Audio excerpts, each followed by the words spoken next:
Cool. So the paper was titled, "Is Dieting for Fat Loss a Waste of Time if You're Not Getting Sufficient Sleep?" I think we've all been curious about that or struggling with sleep at one point or another. And the study that they actually reviewed in Body by Science was titled "Insufficient Sleep Undermines Dietary Efforts to Reduce Adiposity." It's actually a little bit of an older paper, 2010.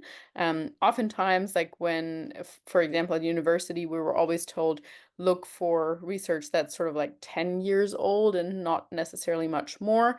But it doesn't necessarily mean that a study is quote unquote bad. It could just mean that there might be some more or newer research, sometimes more relevant research in certain fields. Nonetheless, this really was a great study to look into. So their initial thoughts, or Brad's initial thoughts were that sleep deprivation, generally, we know that it reduces our ability to build muscle and to increase, or it increases our ability to gain body fat. Insufficient sleep may modify the neuroendocrine response to a caloric deficit, so reduced food intake, obviously, and hurt the metabolic effects of caloric restriction. Prior research has shown that when sleep deprived in a calorie deficit, ghrelin, so our hunger hormone, or the hormone that makes us feel hungrier, is increased, and leptin, the satiation hormone, is decreased in healthy males. It did not appear to occur at maintenance calories or in a surplus. A previously assessed study compared caloric intake in a ward between 14 days of 9 hours of sleep opportunity and 14 days of 4 hours of sleep opportunity. On average, 300 calories extra per day were consumed during the sleep restriction phase, and 1 pound of abdominal fat was gained. I think we've probably all heard something like that, that when we're sleep deprived, and we're able to eat ad libitum, so however much we like, people generally tend to crave a little bit more highly palatable things, such as cookies, etc., but also just generally that we want to eat more. Yes. So in this study, they had 10 sedentary overweight subjects, 7 females and 3 males, so a pretty small study, who normally slept between 6.5 and 8.5 hours. 28 days of sleeping in a research lab was the protocol, 14 of which with a 8.5 hour sleep opportunity, and 14 of which with a 5.5 hour of sleep opportunity. So I think that's very realistic, more realistic than the previous study that was mentioned. A lot of people that I know sleep on average 5.5 or 6 hours, especially if we consider that many people, like, it takes us a while to fall asleep, even if we're very tired, or it takes us a while to, like, if we're getting up to go to the bathroom in between, etc. So, even if you are in bed for 6.5 hours, you might actually only get 5.5 hours of sleep, really, on a realistic basis. So I liked the setup of this. And this was done in the study in random order. So part of the participants started with the larger sleep opportunity and part of the participants with the shorter. And they were 3 months apart, I think, also very important to know. And then it was reversed, or done the other way around. So here is, in this little table, you can see what the whole protocol looked like. So they had 2 days of pre-testing, and then the 14 days of sleep restriction, or sleeping at libitum, or 8.5 hours anyway, and then 2 days of post-testing with the 3 months in between, which is called a washout period. Yes, Melissa? I just wanted to comment on what you say, because I also had the same thought, like only 10 people. But then let's put it this way. Hi, Lisa, would you like to participate in a study? So I'm going to invite you to be in my lab for 2 weeks, in which you won't earn money. You need to take holidays. You won't take care of your kids. You won't exercise. You will not have meetings with your friends. Then you're gonna go home and work for 3 months and do your normal stuff. And then you're gonna come back to the lab for another 2 weeks. You know how much Very I will hard. have to pay you for you to take 28 days of holidays Yes. to Yes. come and do a research study, Yeah. No, I think it is it's very, very 6 to 8 expensive. thousand euros in here. Yeah. So that I am part of some network of volunteers for research. I'm never taken because I had cancer, and this excludes you from mostly any study. But you have to take holidays to do this. So are you It is willing to give very hard to 28 find. days of your holidays? So I it's could imagine very that. hard. I mean, I have to admit, I don't know the age of these people. Did I note that down? No. But Um, it I could is, I imagine think it's students maybe at times as well, or no? it could be, but nevertheless, you cannot attend classes. No, for So, sure. so Yeah. it's really, so if you're an employee, if you're a student, okay, you want the money and you can probably study at home nowadays, but 10 years ago, the online studying was not a thing. So these No, people that's a was good missing point. classes. If there are parents, what do they do with the kids? If you're a working person, you need to take holidays. And if you are retired, probably you are not in the cutoff of the study. So just for us to think about Yeah. what it takes to take these 10 people for a month, separate, so for 14 days, well, 14, 16, 17, 18 days, separated by 3 months that they have to Hmm. live in a lab is very expensive. No, I Very, very totally. complicated to convince people to go. And there are a lot of exclusion criteria. So when you have people like this, me, like, it's okay, you can inject me any drug, but you had asthma and I had cancer and I am a female and I am excluded from many studies because of that. Yeah, no, But I definitely appreciate that it's very difficult to find participants and yet alone the funding and the money. I think the highest pay, I don't remember exactly what it was, but the highest pay I've ever heard for a certain study was for like a NASA study where they were examining like muscle loss by just completely being still. And I think I don't know if they had to lay in bed for 3 months or 6 months. I don't remember exactly, but it was like $100,000 or so, which still, like in my mind, is not real. Like, I mean, that's a crap ton of money, but I don't know if I would do that. That sounds horrible, frankly. yeah, But so I know that you can actually look it up. There are some websites about it, and you can see how much they pay you per day, per week, okay, to do these interesting. studies. But you have to consider that you have to stop working during that time. True, of course, yes. No, thank you for the input. I appreciate it. Lisa, I think it was 7 males and 3 females Oh, in okay, the sorry. Other study. way around. Gotcha. Thank you Yeah, for the first of all. correction. Yes, yes. No, that I mean that's more likely anyway in most studies if it's the other way around. Thank you. Um, yeah, in regards to the nutrition, all food was provided. The caloric intake was restricted to 90% of their BMR, which was roughly a 33% calorie deficit. The breakfast made up 25% of the total calories. It was consumed between 8 and 9 a.m. The lunch made up about 30% of their total calories between 12:30 and 1:30. Dinner, about 35% of their calories from 6:30 to 7:30 p.m. And then a small snack, which made up a 10% of their total calories. So the researchers used a DEXA scan before and after each condition to measure body composition changes, and the total daily energy expenditure was measured using doubly labeled water, which is the gold standard. And the DEXA, I mean, is also somewhat of the gold standard. So really impressed by those methods here, I have to say. The researchers also measured hunger levels before each meal and at 10:30 p.m. Yes, that's correct. Um, Additionally, they also measured leptin, as we mentioned, that is more or less the satiation hormone, ghrelin, the hunger hormone, cortisol, growth hormone, and the thyroid panel, along with the thyroid stimulating hormone, T4, T3. And these hormones were measured during the last 24 hours of the 2-day post-testing phase of the study, starting at 8 p.m. the night before and continuing until 8 p.m. on the very last day of the study. So now to the results. One group achieved on average 7.5 hours of sleep and the other 5:15. So again, going back to the point of it takes a while to go to sleep or it takes, in between we wake up, etc. So it would have actually been interesting to have an aura or a whoop or so also to see about the different sleep phases and to see like actual, like how deep was their sleep. But anyway, that I guess that was also before the days of whoop or aura.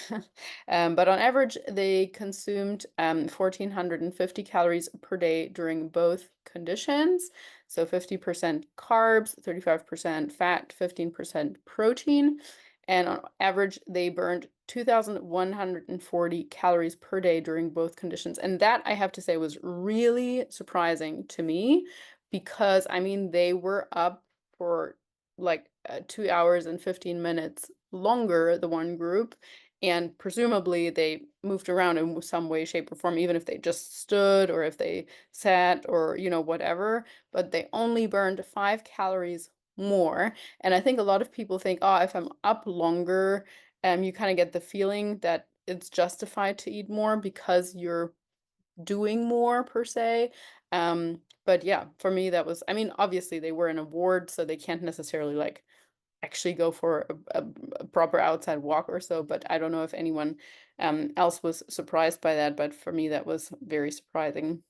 I would think they would have less neat, so to speak, during the day because when you're in the big deficit, maybe you're Yeah, moving around less. So maybe true. but all of them were. So that doesn't really.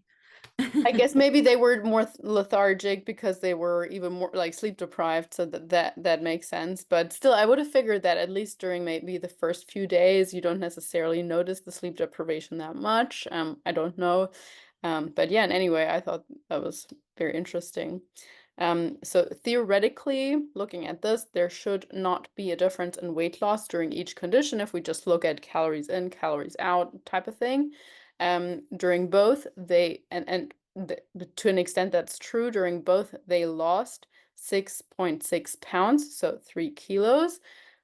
But now the important part was that for, is this here? No. Oh yes, for the sleep deprivation group, only 1.3 pounds of the weight lost came from body fat, and 5.3 pounds were lost through lean tissue, whereas for the group that was able to sleep longer, equal parts lean tissue and body fat was lost. So again, here in terms of percentage, the sleep deprived group lost 80% of the weight that they lost came from lean mass and 20 only from fat mass, and for the other group, 50-50. So here's what the researchers stated in the study's results section. Sleep restriction resulted in considerably increased loss of fat-free body mass when compared to the 8.5-hour time in bed condition. So an increase of 60% in fat-free weight loss. Bill stated then, if you're dieting and you're sleep deprived, you're not going to lose as much fat and you're going to lose more lean mass. Also, hunger was significantly higher during the sleep deprived condition compared to the normal sleep condition. I guess that's not super surprising. Confirmed by ghrelin levels that were significantly higher at the end of the sleep deprived condition, but were not elevated, surprisingly, at the end of the normal sleep condition. Leptin decreased similarly in both sleep conditions. The only other blood marker to be significantly different was epinephrine, and he explains it that way, that epinephrine increased during the normal sleep condition and decreased during the sleep-deprived condition. Epinephrine's role in fat loss is that it increases lipolysis, so the breakdown of fat from fat cells, and observing that epinephrine levels were higher in the condition that lost more body fat makes sense physiologically. There were no differences between the two sleep conditions for norepinephrine, thyroid hormones, or cortisol. A little bit surprised about the cortisol as well. I just would have figured that that could have been higher since being deprived of sleep is sort of like considered an extra stressor often. But anyway, maybe the duration wasn't long enough. But yeah, in his opinion, the strengths definitely were the doubly labeled water and that it was a crossover study. I'd also add to that the DEXA scan Just generally, I really also thought it was a very well done study. The limitations he's mentioning is, again, small sample size, and no assessment of body water, and that there was no exercise component, which I do think actually makes the results clearer in regards to what we're looking at here. But yes, so then we had the two other coaches' thoughts, which were not necessarily directly connected to the study itself, but they just generally said, or Sama said, establishing a consistent sleep schedule with clients is what she advises and what we all practice as well, both in relation to quality and quantity. And then William Gracione said, one thing that he said that I thought was kind of silly, actually. He said he practices with his clients that he gets them to rise as the sun rises and to relax as the sun sets. And I think that's really dumb because, I mean, like people live in different parts of the world, and that's just not very practical for, like, Laura, if someone were to tell you that, that's kind of like, okay, in winter you're gonna sleep, you're gonna turn into like a bear basically, just sleeping all the time, and in summer you're not allowed to go to sleep. So a bit of a silly Yes. comment. But yeah.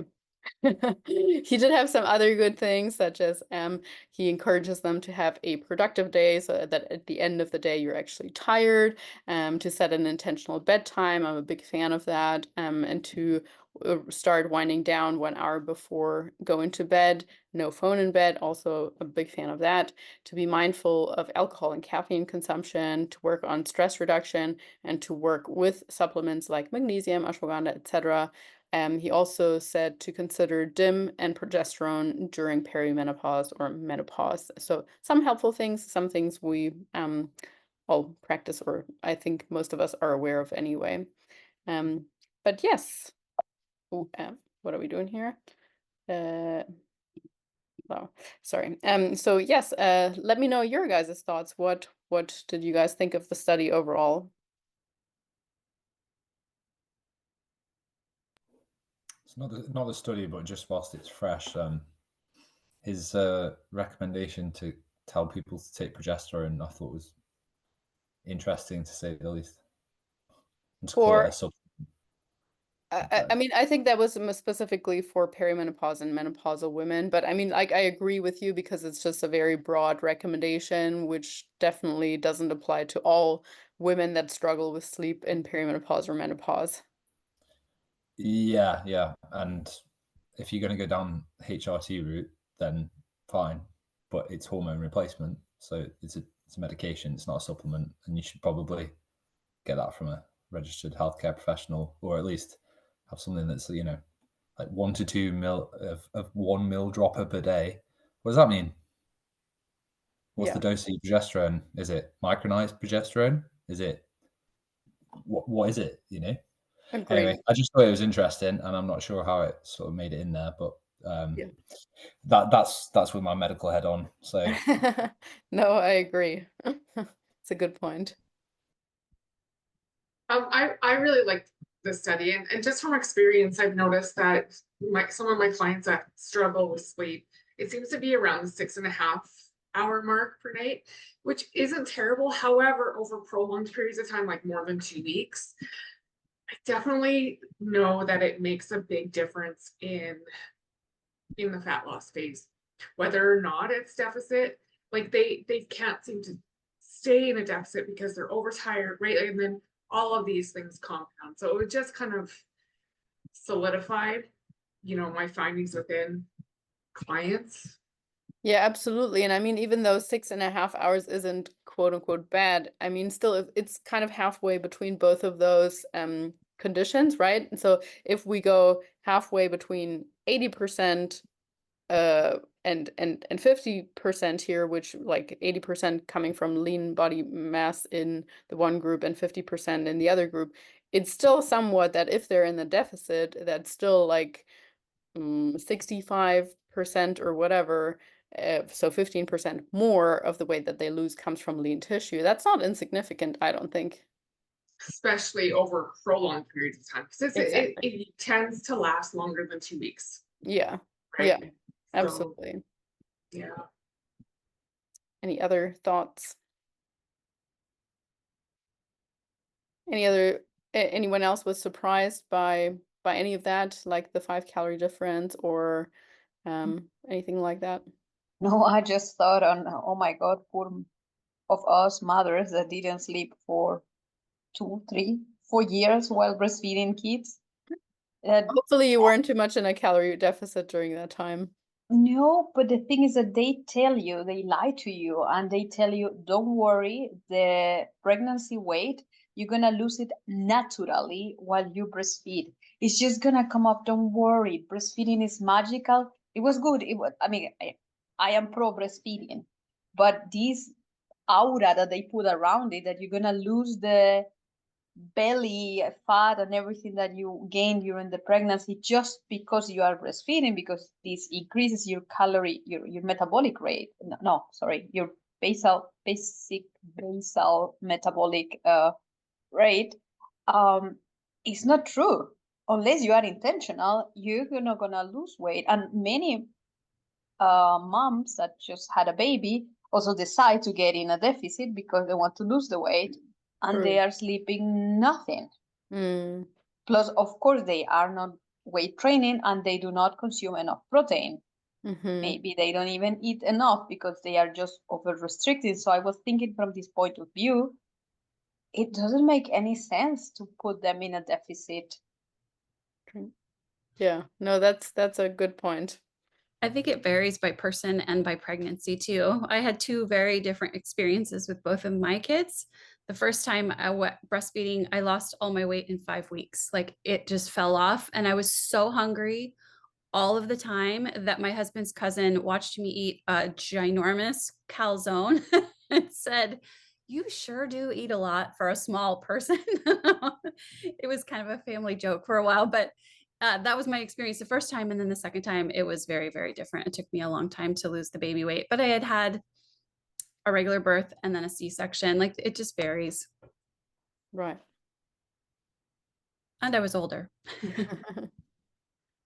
Okay, who else is in here? Julia is just listening in. Mike, are you just listening in also, or I guess so, maybe? We'll take that as a yes, potentially. Okay, no problem. Right, cool. Well, guess moving on to my quote unquote little homework section where I was curious about one or multiple supplements that you guys might have stopped or started or changed and why. So some of the examples I gave was just, switching from one form to something else because you might have learned it's more absorbable or something like that. I'm sure everyone has one or something that they might be able to think of. Lisa, I really didn't want to interrupt you, but I just wanted to say, I don't know what anyone's thoughts were about the results. Like, you were talking about the epinephrine and the cortisol. When I was reading through the results, I was trying to figure out what they actually did. It seems to me that they started taking blood at 8 p.m. and then did it every 30 minutes for 24 hours. Oh, okay. Yeah. I don't know if any During the night. I don't know. That's what I'm To struggling me, to it sounded understand. like it was some continuous way because it said from 8 p.m. until 8 a.m. the next day or something like that. Is that correct? It just says during the last 24 hours of the Okay. 2-day period, blood was sampled every 30 minutes starting at 8, Oh, okay. Wow. which is pretty impressive. Yes. But then it doesn't really say, what they did. And basically, I just wondered if anyone knew how they'd actually arrived at their results. Because, you've got... No, I have to say I didn't look into that section either. No, fair enough. Because, the cortisol, not obviously, but it spikes early Yes. AM and then it goes down. So Yeah. it depends when you do it. Yeah. And then the epinephrine, as far as I understand, epinephrine lasts all of a minute, 2 minutes in the blood. So I'm like, I don't understand how they arrived at the result that it was increased. And I Obviously, don't yeah, you agree have with a them lot better at all. understanding of this than I do. Yeah. So I just wondered if anyone knew, if anyone had any thoughts. Otherwise, But I thought it was that's really a cool. really good point in terms of the varying levels, especially also in regards to cortisol, and I guess like all the others. Maybe the thyroid hormones might be a bit more stable over that period, but yeah, in terms of cortisol or so, I wouldn't have a clue. No, fair enough. But yeah, otherwise I thought it was cool. It'd be cool to see them do it with like everything else optimized though, because like Yes. obviously, you guys just discussed a pretty particular clinical scenario, but like in my scenario or bodybuilder scenarios, when you're getting really, really lean, and you might have experienced it yourselves, like sleep goes to. Can I swear here? Yes. Yeah. So sleep goes to shit, right? Yeah. Like, I think my average sleep duration is probably it's been around 5 hours. Right. Um, but Did yeah, you did you notice, I mean, it would probably be hard to tell, but did you notice that during your cut you lost some muscle as well? I mean, I've definitely lost some muscle, that's for sure. Whether or not it's above and beyond what would be expected for that degree of weight loss and etc. Don't know. But Um, it was your first time really dieting down in that manner, right? Like over that duration and with that sort of steep deficit. yeah, I've only done it once before, and I didn't go to this. Well, it wasn't far off, but yeah. Okay. How are you feeling now, like 2 weeks, 3 weeks post-show? Yeah, I started feeling pretty much back to normal. Well, not normal. Feeling human, like within a few days. How So far off of your maintenance calories are you, or are you already back at maintenance? yeah, Oh, we went straight great. back. Yeah, Amazing. Super yeah. cool. Um, but yeah, I just thought it was interesting because I think the results of this are really, really interesting, and I think it does highlight the importance of sleep. Hmm. To the point where when I had a lecture with Mac Nutrition Uni, it comes third, I think, in their sort of like hierarchy. And I was a bit like, but it's really tiny on the pyramid, and I was like, I don't know if I agree with that. I think it's more important. But at the same time, like I think it was Melissa, you were saying, we should be highlighting the importance of it and all these people who aren't getting it and the effects. But maybe it's not actually that big a deal. Like you'll still lose the weight if you continue with the deficit, if you can continue with the deficit. So it's not that big a deal if you get more visceral fat. I don't know. Well, I Just mean, on that front, the strength training would have come in handy. Like in which sense can that offset the loss of lean tissue during a phase like that? So certainly we cannot necessarily extrapolate that information to people that do strength train. And I mean, they only had what, 15% of their calories from protein, so Consume probably enough not protein. sufficient. So yeah, all these things totally agree. He actually mentioned that the ratio that he considered optimal was 25-75, and they were far away from that. Yes, 50-50 was the best. So this could be improved. definitely. However, I agree with Tom that if you have a person that has a lack of sleep, but is still willing to take a calorie deficit, and the lack of sleep cannot be offset because, for example, is a breastfeeding mom or someone working in shifts, then I think losing the weight beats the, okay, well, you're losing it, fat or not fat, at some point you're also going to lose the fat. It's just probably going to take longer, and you're not going to look as good as you would like to. It's not optimal, but I would still, if this is the choice between the worse and the less bad, then I will take it. I agree. Yeah, absolutely. That overall energy toxicity or whatever the term is that's being thrown around now, but yeah, absolutely.